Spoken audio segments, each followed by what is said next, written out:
Ay.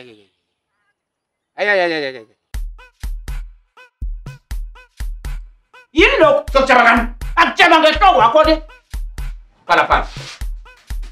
Nasi ke bo. Ngwatha uthaba.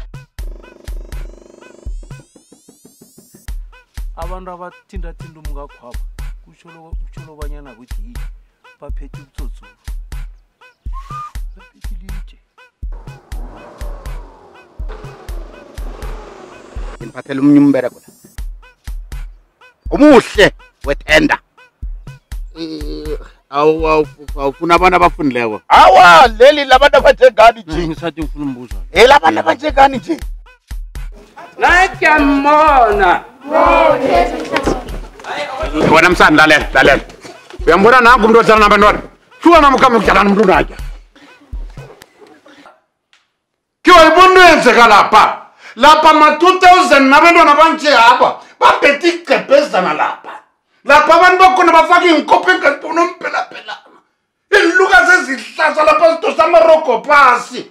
Abantwana bafesa amabele akunasondo lapha wena. Imalami yonke esefeni inyamalele and I was drugged. Wena no Nigeria benikuphi?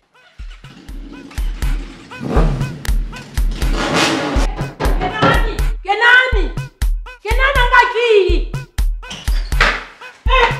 Sasa. Ukinisini. Wena kanjani mama?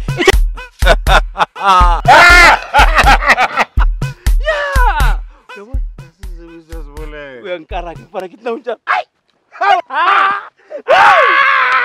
Uyamlisa. Uyomlisa wena, umuntu wena ke. Mariyomlisa na. Sahathini lapha sikana abantu wena buya wena. Isa baba. Lapha luyajola.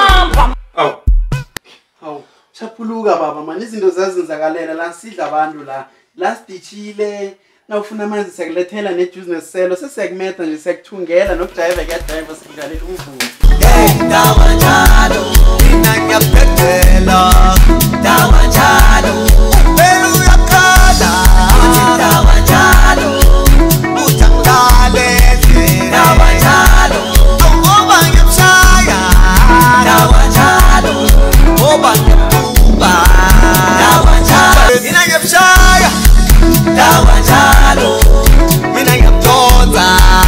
Khona ngibona kuna mhlebona isibongo sakavila kaze sibuya phi. Nemavila